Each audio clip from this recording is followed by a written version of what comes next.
When Jesus died on the cross, something shocking happened. It wasn't just the darkness, it wasn't just the earthquake. It happened in a place no one was watching. The tombs. Yes, the tombs. The Bible says it clearly in the Gospel of Matthew chapter 27. The tombs broke open, and many bodies of the saints who had died were raised. This wasn't a metaphor. It wasn't a vision. It wasn't symbolic. It was real. People who had died came back to life. And it all happened at the exact moment Jesus gave up his life. But here's the question almost no one answers. What exactly happened that day? Who were these people? Why did it happen at that exact moment? And what does it actually mean? Because what happened was not a minor detail in the story, it was a sign, a powerful sign, that reveals something deep about death, about resurrection, and about Jesus. And today, we're going to understand it. That day, Jerusalem was not just another city, it was the center of everything that was unfolding. Thousands of people had gathered for the Passover. What began as a celebration was turning into one of the darkest days in its history. On a hill just outside the city, Jesus was hanging on a cross. His body was exhausted. His breathing was growing weaker, and every second brought him closer to the end. It was the 9th hour, around 3 in the afternoon by our time. Around him, some watched with indifference, others stood in sorrow, and many simply didn't understand what was really happening, because while they saw a man dying, something much deeper was taking place. Suddenly, the sky began to grow dark. This wasn't sunset. This wasn't a passing cloud. It was a heavy, unnatural darkness that covered the land in the middle of the day. The atmosphere shifted. The air felt heavy, and what was happening could no longer be ignored. The final words of Jesus were not just a whisper. They marked the end of something, and the beginning of something completely different. And when he finally gave up his spirit, everything broke loose. The ground began to shake. This was not a slight tremor. It was a real earthquake, strong enough to shake the city, move structures, and break what once seemed unshakable. People began to react, some in fear, some in confusion, others just trying to stay on their feet. And inside the temple, something even more shocking happened. The veil that separated the holy place from the most holy place was torn in two. That veil was not just a piece of fabric, it was a sacred barrier. Behind it was the most holy place, the space where the presence of God was revealed. No one could enter freely. Only the high priest, once a year, under very specific conditions. That veil represented the separation between God and man. And in that moment, it was torn. Not from bottom to top, as if someone had torn it from the ground, but from top to bottom, as if it came from heaven itself. This was not human. No one touched it. It simply happened. Everything was connected. The death of Jesus was not an isolated event. It impacted heaven, the earth, and even what was beneath it. Because while the city was trying to process what it was seeing, while chaos was beginning to spread, while the ground was still shaking, something else had already begun. Something not everyone could see, something not happening on the surface, but something that was about to change everything. As the ground continued to shake and the city struggled to regain its balance, the impact didn't stay on the surface. The movement of the earth reached beyond the streets, beyond the temple, beyond everything people could see. It reached the tombs. Outside Jerusalem, in the hills where the dead were buried, the rocks began to give way. Structures that had remained sealed for years started to open. These were not simple holes in the ground. They were tombs carved into solid rock, sealed with massive circular stones that blocked any access, closed, silent, untouched. places where death seemed to have the final word. But that day, something began to break that silence. The stones sealing the entrances began to move, not by human hands, not by anything visible. It was the direct result of what was happening. The earthquake didn't just shake the city, it shook what was buried. And one by one, the tombs began to open, the sound of stone grinding against rock, the hollow echo spreading through the silence, cracks forming, entrances exposed. Something was being uncovered, something that had remained hidden was now being revealed. And even though no one in the city could fully understand it yet, what was happening in those tombs was not just the effect of an earthquake. It wasn't just destruction, it was a sign. Because those open tombs were not going to stay that way. That was not the end of the movement. It was only the beginning. Something had been set in motion, something that was not going to stop. And what would come out of those tombs would completely change the way death would be understood forever. The silence that had remained for years began to break from the inside. The bodies that had been laid there, wrapped, still, lifeless, began to experience something that did not belong to that place. And then it happened. Those who had been buried began to rise, not as shadows, not as apparitions, but as real people. People who had died and were now alive again. Their bodies, still wrapped in burial cloths, began to move. Their eyes opened again. Their hands, once still, came back to life. It was impossible to explain, but it was happening, one by one. They began to rise from their tombs, breathing again, feeling again, alive. This was not a scene of chaos. This was not uncontrolled confusion. It was something much deeper. It was the result of what had just happened on the cross, because this did not happen randomly. It did not happen without purpose. It was a direct response to the moment Jesus gave up his life. But in the middle of everything that was happening, a question naturally rises. Who were these people? The account is very specific. It speaks of many bodies of the saints, and that word matters. In that context, it wasn't talking about perfect people or idealized figures. It referred to men and women who had lived by faith, who believed in God, who trusted his promises. And even though they had died, they still belonged to him. They were righteous people. And that's what makes this moment even more powerful, because these were not strangers coming out of the tombs.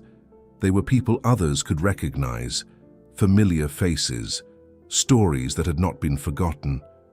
Just imagine what that meant. It wasn't just the fact that they were alive, it was who they were. And that changes everything. Because the Bible does not present this moment as something symbolic or as a private experience.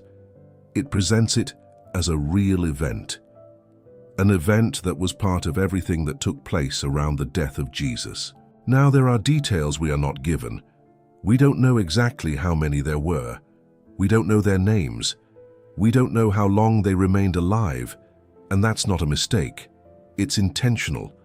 Because the focus is not on each individual person, but on what this event represented, on what it was pointing to. Because these people did not return just to continue life as before. Their appearance had a purpose, a message, something greater than themselves. And that message is directly connected to what was happening on the cross. And this is where everything takes a turn that many people overlook. Because if you pay close attention to the account, there's a detail that completely changes how we understand this moment.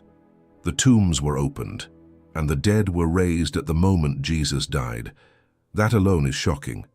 But that's not the full picture, because the same passage adds something more, something that, if you don't read carefully, you might miss. It says that they came out of the tombs and were seen by many in the city. They didn't stay hidden.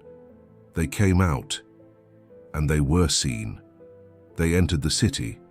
They walked through the same streets where they had once lived. They were recognized, real people, seen by others. This was not a private experience. This was a public event, something that no one could ignore. And even if many didn't fully understand what they were witnessing, they knew something extraordinary had happened, because death had been interrupted.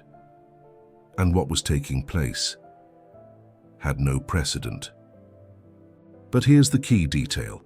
This didn't happen at that exact moment. It didn't happen during the earthquake. It didn't happen in the middle of the chaos. It happened after the resurrection of Jesus.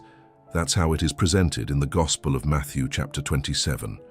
And that changes everything, because it means that even though death was defeated the moment Jesus gave up his life, the visible manifestation of that victory did not happen immediately. There was a moment of waiting, a moment where something had already happened, but had not yet been revealed. And then, when Jesus rises, they come out, they appear, and they are seen, not before, but after. As if their coming out was directly connected to that moment, as if it wasn't just about coming back to life, but about waiting for the right moment to be revealed. And that is not a small detail. It shows order. It shows purpose. Because Jesus doesn't just rise, he is the first to fully and visibly defeat death. And what happens with these people does not compete with that. It confirms it, it points to it, it amplifies it. And in that moment, when they come out, when they are seen, the message could no longer be ignored. Death had been defeated. So if all of this happened with such precise order, the question becomes unavoidable. Why? Why at the moment Jesus died, did the tombs open? Why were these people raised, but didn't come out until later? Why were they seen only after he had already defeated death? The answer is not found in them. It's found in what was happening on the cross. Because the death of Jesus was not simply the end of his life. It was the moment something broke at a much deeper level, not just on the earth, not just in the temple, but in the very relationship between life and death. For generations, death had been the limit, the final line, the place no one returned from. But that day, something changed, because when Jesus gave up his life, he did not do it as someone defeated. He did it as someone fulfilling something, as someone carrying the full weight of sin and death.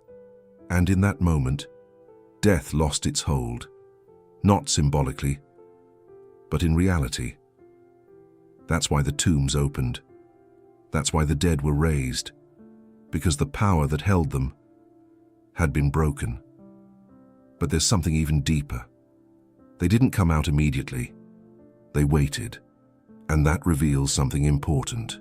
That Jesus does not just participate in the victory over death. He leads it. He is the first to fully manifest that victory. And then, when he rises, they come out, not as the focus, but as witnesses, as evidence, as a visible sign of what had just taken place. And this was not unexpected. Centuries earlier, it had already been spoken. The prophet Daniel wrote that many who sleep in the dust of the earth would awake. The prophet Isaiah declared that the dead would live, that their bodies would rise, and that the earth would give birth to her dead. And Ezekiel saw a valley full of dry bones, where what was completely dead was brought back to life. These were not isolated images, they were promises. They were signs that a moment would come when God himself would intervene, and death would no longer have the final word. And that day, it began to happen, like a preview, like an early sign of something even greater, because what happened to those people was not the end of the story. It was a glimpse, a piece of evidence of what was coming, that death is no longer the final destination, that what once seemed irreversible no longer is. And all of this points in one direction, to Jesus, to what he did, to what he accomplished. Because without him, none of this would have happened. And because of him, everything changed. And at this point, this stops being just a story. Because what happened that day was not only an event from the past, it was a declaration that death does not have the final word.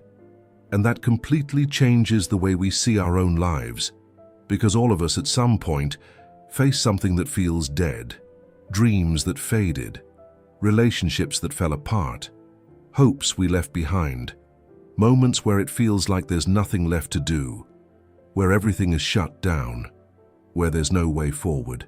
But what happened that day in Jerusalem reveals something different. It shows that even what seems completely finished can still be touched by the power of God, that what is closed can be opened, that what is silent can speak again, that what we think is lost is not always gone. Because if death itself was shaken, what in your life could God not transform? And this is where it becomes personal. Because this is not just about understanding what happened, it's about recognizing what it means for you. That even in the moments when everything feels over, God still has the final word. That even when you don't see it, when you don't feel it, when it seems like nothing is changing, something may already be happening, just like it did that day. First, in the unseen, before it becomes visible. Because not everything God does is immediate, but that doesn't mean it isn't real. And maybe today, you are right there, in that place where everything feels stuck, where you see no answer, where you don't understand what's happening. But this message is clear. Just as the tombs were opened and life returned, God still has the power to do it again, in your story, in your process, in your life.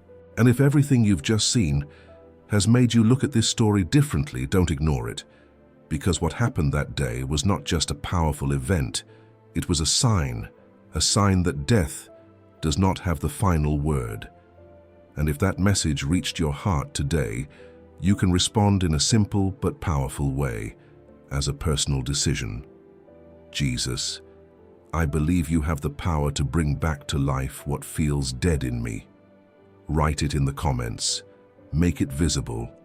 Because sometimes, putting it into words is the first step to truly believing it. And if this video spoke to your life, subscribe to the channel. Because here, we don't just tell stories. We seek to understand what really happened and what it means for us today. And if you want to go deeper into moments like this, we've left more videos for you where we explore the stories of the Bible in depth, because there are details that can completely change the way you see everything. And share this video with someone who needs to remember that Jesus always has the final word. Until next time, may the peace and light of God be with you always.